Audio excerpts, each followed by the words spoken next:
Hello everyone, good morning, सुप्रभात, वंदे मातरम। स्वागत है आप सभी का फिजिक्स की ऑनलाइन क्लास में। लास्ट लेक्चर यानी लेक्चर नंबर 11 के अंदर जो अपन ने डिस्कस किया था, क्या डिस्कस किया था? अति चालकता के बारे में और ताप गुणांक से संबंधित न्यूमेरिकल को अपन ने क्या किया, हल किया था। ठीक है। और आज का जो लेक्चर होगा, आज का लेक्चर अपन स्टार्ट करेंगे जो रेजिस्टेंस जो अपन ने पढ़ा है, रेजिस्टेंस का जो कॉम्बिनेशन, एक एक रेजिस्टेंस के बारे में तो इन्फॉर्मेशन हो गई थी अपने पास कि एक रेजिस्टेंस को कैसे कैलकुलेट करेंगे या ताप गुणांक के साथ उसका संबंध आता है तो वो किस तरीके से ज्ञात करेंगे। लेकिन अगर एक से ज़्यादा रेजिस्टेंस आ जाएं तो हम किस तरीके से उनके संयोजन को हल करेंगे वो हम आज जानेंगे। तो हमारा जो हेडिंग होगा वो होगा प्रतिरोधों का संयोजन। ठीक है, हेडिंग लगाएं आप, प्रतिरोधों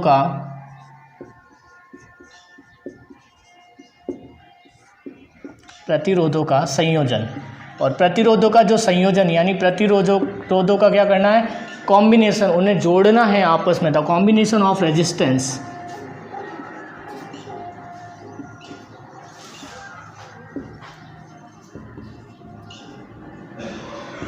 कॉम्बिनेशन ऑफ रेजिस्टेंस। तो ये टू टाइप्स का होता है। फर्स्ट कौन सा होता है, सीरीज फॉर्म यानी श्रेणी क्रम, अपन हिंदी में कहें तो श्रेणी क्रम होता है। तो प्रतिरोधों का संयोजन श्रेणी क्रम, ये आई थिंक आप 10th क्लास या 9th क्लास के अंदर आप इसको बारे में पढ़ चुके हैं। और दूसरा जो होता है वो होता है समांतर क्रम संयोजन, श्रेणी क्रम संयोजन, और दूसरा जो होता है वो होता है समांतर क्रम संयोजन। ठीक है, तो ये आप लिख लीजिए। तो आज हम बात करेंगे किस प्रतिरोधों का जो संयोजन। तो पहले अपन बात करेंगे श्रेणी क्रम संयोजन की। हेडिंग लगा लीजिए, पहला है श्रेणी क्रम संयोजन। श्रेणी क्रम संयोजन, श्रेणी क्रम संयोजन के अंदर अपन क्या करेंगे, प्रतिरोध होंगे हमारे पास। प्रतिरोध R1, R2, R3, Rn, infinite तक प्रतिरोध हो सकते हैं। तो उनको आपस में यानी श्रेणी क्रम का मतलब क्या होता है, एक के बाद एक जोड़ना। श्रेणी क्रम का मतलब क्या होता है, एक के बाद एक जोड़ना। यानी पहला प्रतिरोध का जो, एक प्रतिरोध के दो टर्मिनल होते हैं, ये आप जान चुके हैं कि ये कोई रेजिस्टेंस हो गया। ठीक है, और इसके दो टर्मिनल, ये कार्बन कोडिंग रेजिस्टेंस है। तो पहले आप देखिए प्रतिरोध का, ये तो कार्बन कोडिंग रेजिस्टेंस हो गया, यहाँ 4 बैंड आते हैं। ठीक है, ये कार्बन कोडिंग रेजिस्टेंस है। तो प्रतिरोध का प्रतीक चिन्ह क्या होता है, तो प्रतिरोध को जनरली अपन जहाँ भी सर्किट के अंदर जो डिनोट करेंगे विद्युत परिपथ के अंदर, वो हम इस रूप में निरूपित करेंगे। दो टर्मिनल यहाँ भी होंगे, लेकिन बार बार हम कार्बन कोडिंग रेजिस्टेंस को नहीं बनाएंगे। तो एक यहाँ से जिगजैग स्ट्रक्चर बीच में बना के दोनों टर्मिनल हेड और टेल को जोड़ देंगे। ठीक है, तो ये आपको प्रतिरोध का प्रतीक चिन्ह यूज करना है और इसके ऊपर रेजिस्टेंस R, या अगर 2 हैं तो R1, R2, 3 है तो R1, R2, R3 लिख देना है। क्लियर है यहाँ तक? तो श्रेणी क्रम संयोजन के अंदर क्या करेंगे, प्रतिरोध का जो ये 3 प्रतिरोध हैं, तो तीनों प्रतिरोध को एक के बाद एक करके हमने क्या करेंगे, जोड़ देंगे। तो यहाँ ये तो आपने लिख लिया होगा, ये रफ कर रहा हूँ मैं इधर का।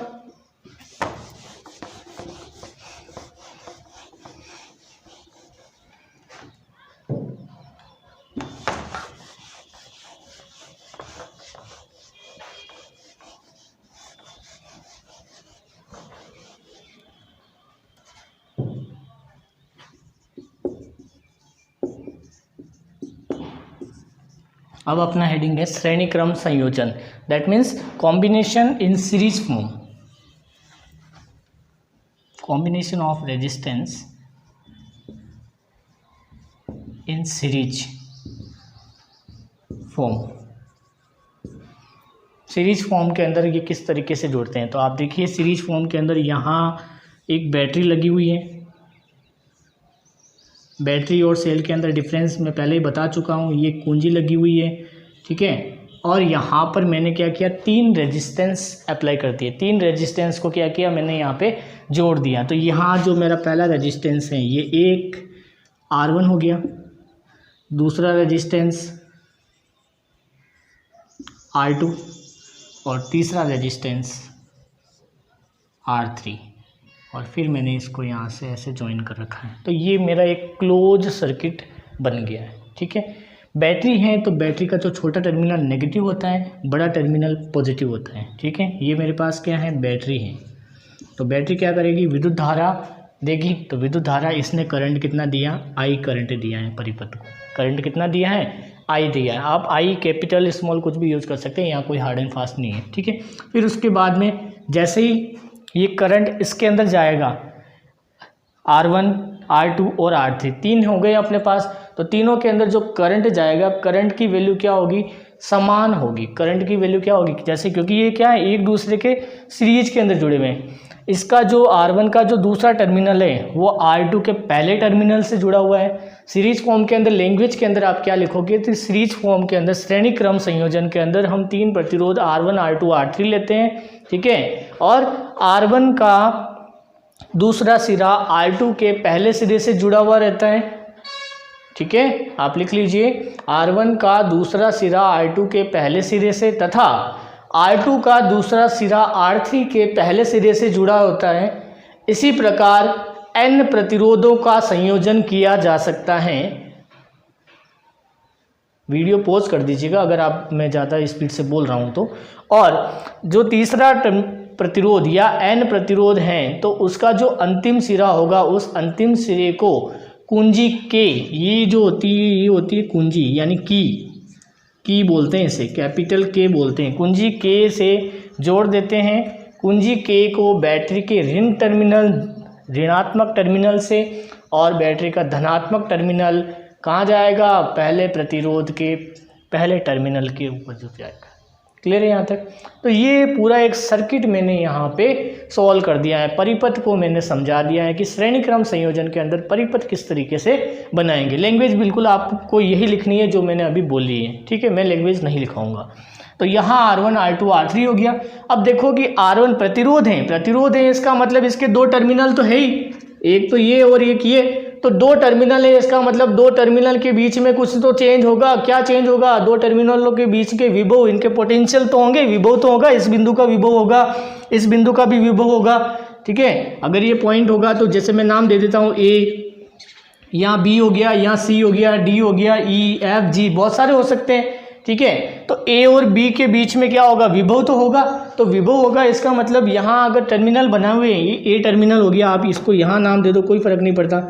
ये दूसरा B हो गया, C, यहाँ से D, और ये इस तरीके से सर्किट जुड़ा हुआ है। तो A और B के अंदर एक रेजिस्टेंस जुड़ा हुआ है, B और C के टर्मिनल को दूसरा और यहाँ तीसरा। तो A और B के अंदर जो R1 रेजिस्टेंस है, इसका मतलब इसका भी कोई पोटेंशियल होगा, विभव होगा, और यहाँ भी विभव होगा। तो दो बिंदुओं के विभवों के अंतर को क्या कहते हैं, विभवांतर कहते हैं। बताया था ना मैंने, दो बिंदुओं के विभव के अंतर को विभवांतर कहते हैं। विभवांतर का संधि विच्छेद विभव प्लस अंतर, यही हुआ था। तो यहाँ विभव, दैट मीन्स जो R1 होगा, R1 का जो विभव है वो कितना है, V1। क्लियर है। R2 का विभव कितना होगा, V2। R3 का विभव कितना होगा, V3 होगा। ऐसे ही अगर N प्रतिरोध है तो विभव कितना होगा, Vn होगा। सॉरी, विभवांतर कितना होगा, विभवांतर, विभव नहीं, विभवांतर। विभव केवल एक टर्मिनल का होता है, दो टर्मिनलों का डिफरेंस लेना है तो वो विभवांतर होगा, एक टर्मिनल का विभव होता है। क्लियर है। तो R1 का विभवांतर V1, R2 का विभवांतर V2 और R3 का V3। तो इसके अंदर आपको लिखना है श्रेणी क्रम संयोजन के अंदर जो इंपॉर्टेंट लाइनें हैं वो मैं लिखा रहा हूँ, लैंग्वेज आप लिख लेना जो मैंने पहले बोली हैं। श्रेणी क्रम संयोजन के अंदर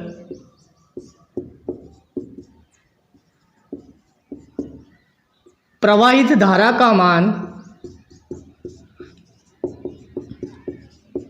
कैसा होता है, एक समान। यहाँ आई धारा गई, यहाँ भी आई गई, यहाँ भी आई धारा ही जाएगी, और यहाँ से वापस आई धारा ही निकलेगी, क्योंकि ये आपस में एक दूसरे के पास में जुड़े हुए हैं। आप चाहें तो 10 व्यक्ति एक ही लाइन में खड़े हैं, अगर पीछे वाले को धक्का मिलेगा तो आगे वाला वो उसके धक्का लगाएगा, फिर वो उसके आगे वाले को। तो ये क्या हुआ, उन्होंने अपनी ऊर्जा को स्थानांतरण कर दिया। इसका मतलब जितना करंट उस परिपथ के अंदर आया है उतना ही करंट क्या होगा, वापस बाहर निकल जाएगा। ठीक है ना, पहले वाले को भी धक्का लगेगा, 10वें नंबर वाले व्यक्ति को भी धक्का लगेगा। तो यहाँ से करंट इक्वल ट्रांसफर हुआ।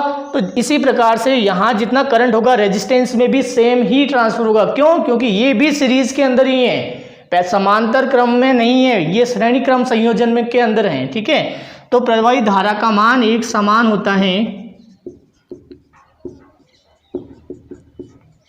लेकिन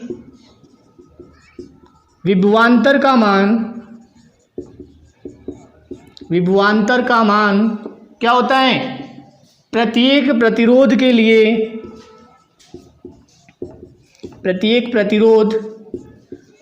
लिए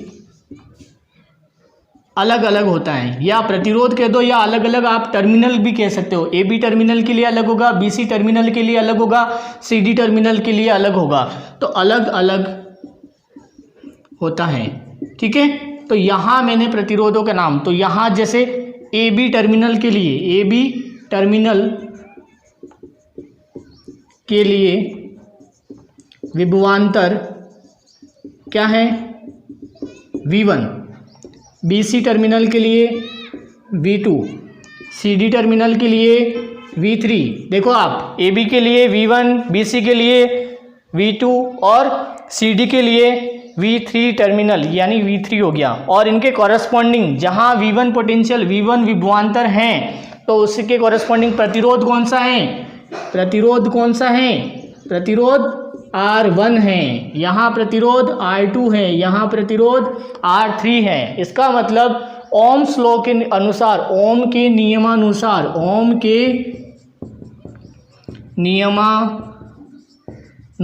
ओम का नियम क्या कहता है, V equals to I are.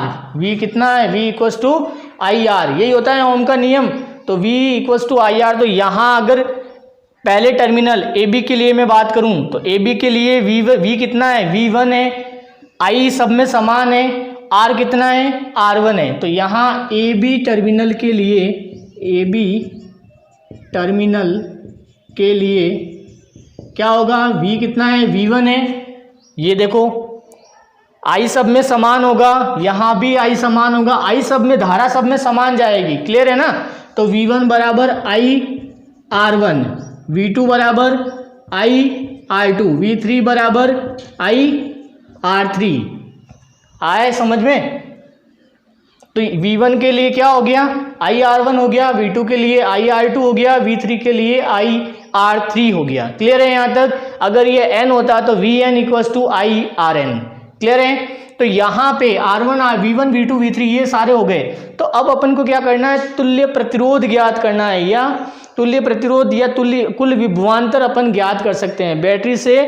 Battery के द्वारा आरोपित कुल विभवांतर कितना होगा, तो बैटरी के द्वारा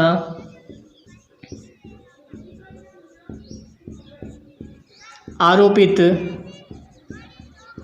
कुल विभवांतर कितना होगा। कुल विभवांतर का मतलब V बराबर सारे पोटेंशियल, सारे विभवांतर को जोड़ दो, V बराबर V1 plus V2 plus V3। तो V बराबर V1 की वैल्यू कितनी है, IR1, V2 की IR2, V3 IR3, तीनों को जोड़ दो, IR1 plus IR2 plus IR3। Clear है। I देखो तीनों के अंदर कॉमन है, तो I को मैं यहाँ कॉमन ले रहा हूँ, तो अंदर क्या बचेगा, R1 plus R2 plus R3, और इधर क्या बचेगा, V। ठीक है, क्लियर है ना। इसको आप इक्वेशन नंबर फर्स्ट ले दो, और ये आपके इक्वेशन नंबर सेकंड हो जाएगी। ओम के नियम वाली को फर्स्ट, और ये जो कुल विभवांतर अपन ने जो ज्ञात किया है, कुल विभवांतर को दूसरा तुल्य भी बोलते हैं, तुल्य विभवांतर। तो यहाँ टोटल का मतलब सबको ऐड करके लिखना होता है। तो ये हो गया। समीकरण 1 और 2 को क्या करोगे, बराबर करोगे। समीकरण 1 और 2 की तुलना करने पर, समीकरण कहाँ लिखूं, क्या लिख दूं,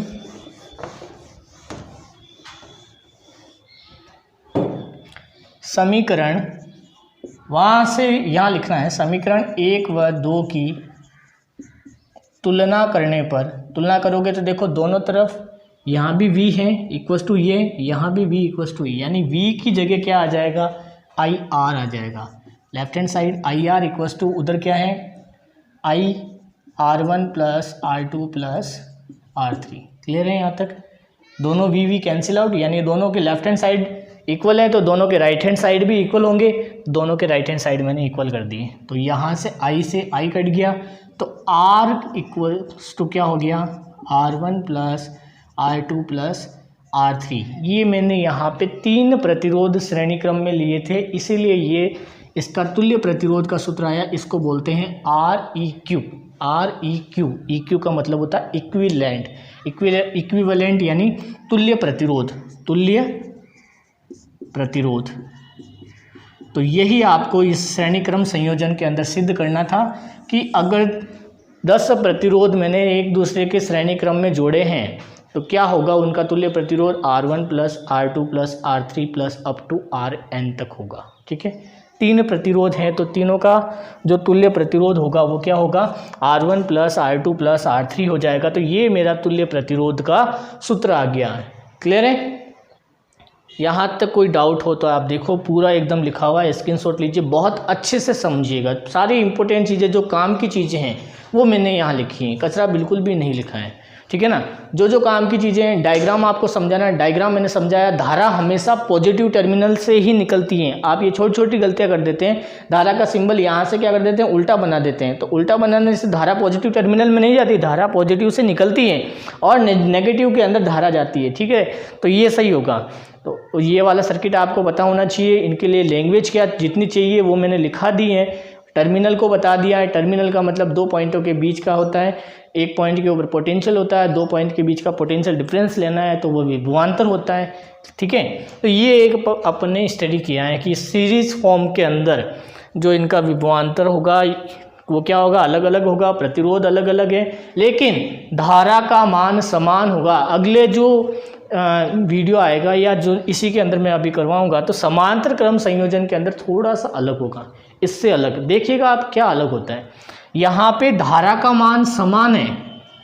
ठीक है, श्रेणी क्रम संयोजन में धारा का मान समान है। 3 चीज़ें मिलेगी आपको, यहाँ पे 3 चीज़ें मिलेगी। एक तो I मिलेगा धारा, दूसरा प्रतिरोध मिलेगा और तीसरा विभवांतर मिलेगा। इन तीनों में से 2 कॉम्बिनेशन है, एक सीरीज है एक पैरेलल है। ठीक है, सीरीज और पैरेलल के अंदर आपको क्या करना है, जैसे श्रेणी क्रम में, तो श्रेणी क्रम के अंदर धारा का मान समान था। श्रेणी क्रम के अंदर क्या था, धारा का मान समान था। अब समांतर क्रम के अंदर क्या होगा, विभवांतर का मान समान होगा। श्रेणी क्रम में ये समान था और ये दोनों असमान थे। किसमें, श्रेणी क्रम में। अब जो अपन नेक्स्ट पढ़ेंगे समांतर क्रम, या जो मैं अभी बाद में करवाऊंगा, समांतर क्रम के अंदर क्या होगा, धारा भी समान नहीं होगी, प्रतिरोध भी समान नहीं होगा, तो ये समान होगा। ठीक है,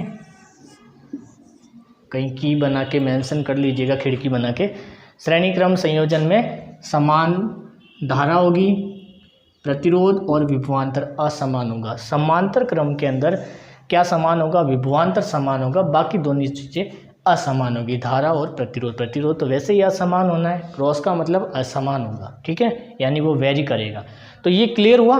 एक सीरीज फॉर्म के अंदर मैंने आपको ये इन्फॉर्मेशन दी है। एक न्यूमेरिकल कर लेते हैं, लगे हाथ, अच्छे से इन्फॉर्मेशन हो जाएगी अपने पास कि हाँ पूरा समझ में आया है या नहीं आया। ठीक है, तो मैं इस डायग्राम को रहने देता हूँ और बाकी सारी चीज़ें मिटा देता हूँ।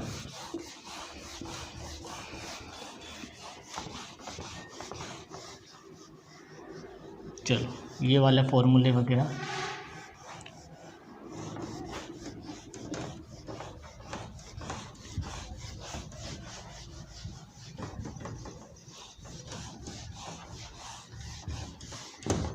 नोट्स अच्छे से बनाते रहना। मैं फिर कह रहा हूँ, स्कूल ओपन होने तक अपनी ऑनलाइन क्लासेस चलेगी और तब तक आपको मैं अच्छे से इन्फॉर्मेशन प्रोवाइड कर दूँगा। ठीक है ना, तो उसके बाद अपन वापस जब फेस टू फेस होंगे तब अच्छे से स्टडी, वापस कोई प्रॉब्लम होगी तो वो वहाँ सॉल्व कर दूंगा। और अगर यहाँ भी आपको लगता है कि हाँ नहीं मुझे अभी सॉल्व करना है, बिल्कुल आप कमेंट बॉक्स में मुझे शो कर दीजिए, मैं उसका आंसर, उसका रिप्लाई मैं आपको उसी बॉक्स, चैट बॉक्स के अंदर दे दूँगा। क्लियर है?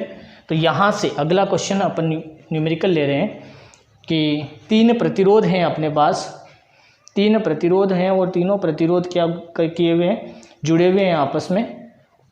3 प्रतिरोध, यहाँ 3 प्रतिरोध ही दे रखे हैं। अब यहाँ पे क्या है कि तीनों प्रतिरोधों के मान दे रखे हैं, R1 R2 R3 नहीं है अपने पास। ठीक है, R1 R2 R3 नहीं है, तो तीनों प्रतिरोधों के जो मान हैं, इसके लिए विभवांतर वगैरह सब कुछ अलग होगा, तो वो बाद में वेरी कर लेंगे अपन। एक का मान दे रखा है, जैसे मैं ले लेता हूँ 15, 30 और 45 ओम ले ले। तो पहला हो गया 15 ओम का प्रतिरोध है, दूसरा 30 ओम का प्रतिरोध है और चौथा 45 ओम का प्रतिरोध है। ठीक है, ये एक इन्फॉर्मेशन है मेरे पास। एक और क्या चाहिए कि विभवांतर होना चाहिए। ठीक है ना, परिपथ के अंदर मुझे दो चीज़ें ज्ञात करनी है। परिपथ, ये क्वेश्चन है, ठीक है, इसके अंदर मुझे दो चीज़ें ज्ञात करनी है। एक तो मुझे ज्ञात करना है तुल्य प्रतिरोध। तुल्य प्रतिरोध का फॉर्मूला ये लिखा हुआ ही है, इसी के लिए मैंने इसको यहाँ लिखा है। एक तो मुझे तुल्य प्रतिरोध यानी R equivalent equals to R1 plus R2 plus R3, सीधा फॉर्मूला। अगर इस सीरीज फॉर्म के अंदर दिख रहा है आपको, श्रेणी क्रम के अंदर क्वेश्चन में लिखा आएगा तीन प्रतिरोध R1 R2 R3 आपस में एक दूसरे के श्रेणी क्रम में जुड़े हुए हैं और उनके बीच में तुल्य प्रतिरोध ज्ञात कीजिए जब विभवांतर कितना दे रखा है, विभवांतर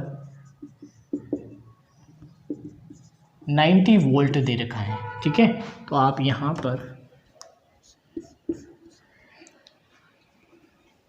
पोटेंशियल V मेंशन कर दीजिए और V का वैल्यू कितना हो गया, आप चाहो तो V लिख सकते हो, आप चाहो तो इस तरीके का सिंबल भी बना सकते हो। ठीक है, तो पोटेंशियल V कितना दे रखा है मेरे को, 90 वोल्ट दे रखा है। विभवांतर कितना दे रखा है, 90 वोल्ट दे रखा है। तो मुझे क्या करना है, परिपथ के अंदर धारा ज्ञात करनी है। एक चीज़ तो पूछी इसने, तुल्य प्रतिरोध क्या होगा। दूसरी चीज़ क्या पूछी कि परिपथ में धारा का मान क्या होगा, यानी धारा का मान क्या होगा। ये चीज़ें मुझे दो चीज़ें पूछी हैं। क्वेश्चन समझ में आया कि दिए गए परिपथ के अंदर तीन प्रतिरोध हैं आपके पास, R1 R2 R3, जिनके मान क्रमशः 15 ओम, 30 ओम और 45 ओम है। तीनों प्रतिरोध एक दूसरे से श्रेणी क्रम संयोजन के अंदर जुड़े हुए हैं। जब उनके बीच में विभवांतर 90 वोल्ट हो तो तुल्य प्रतिरोध की गणना कीजिए और साथ ही परिपथ के अंदर कुल कितनी धारा का प्रवाह होगा उस धारा का मान भी ज्ञात कीजिए। क्लियर है, क्वेश्चन लिखाऊं या अच्छे से समझ में आ गया। देखो जो जो कहा है, आप चाहो तो वीडियो बीच में रोक के पॉज करके आप मैंने जो क्वेश्चन बोला है उससे आप लिख सकते हैं।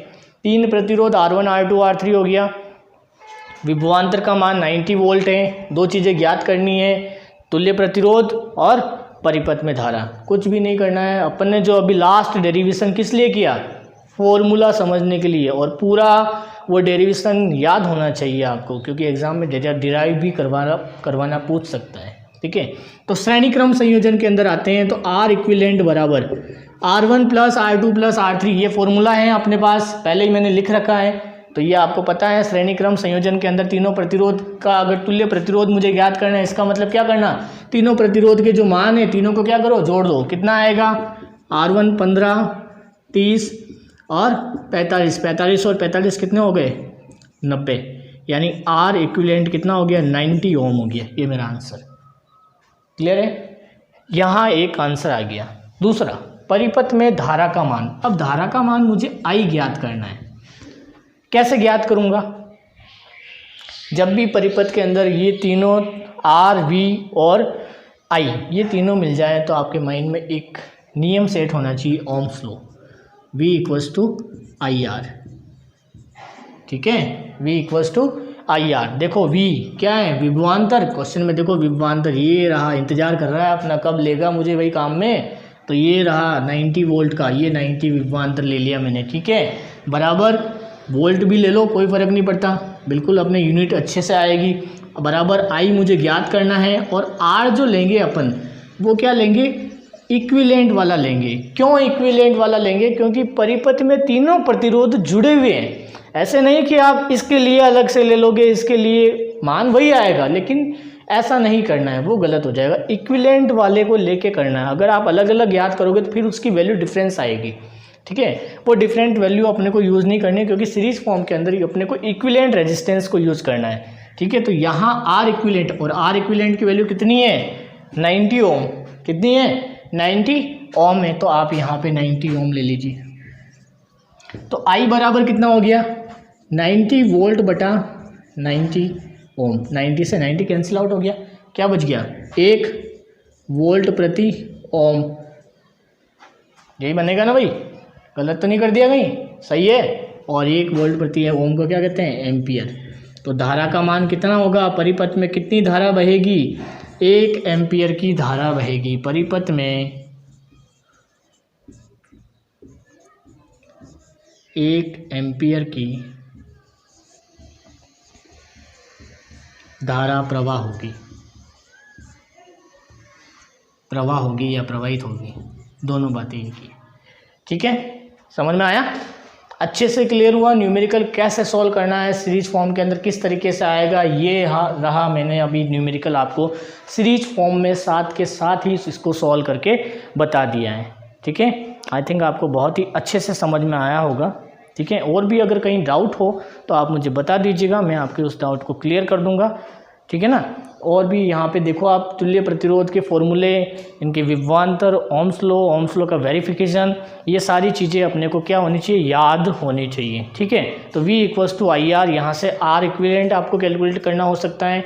कई बार आपको वोल्ट के अंदर विभवांतर पूछ सकता है, धारा का मान आपको दे सकता है। ध्यान ये रखना है, श्रेणी क्रम के अंदर धारा का मान एक समान होता है, वोल्टेज वेरी हो सकता है और रेजिस्टेंस तो होगा। ठीक है, तो बहुत है आज के लिए। Thank you so much.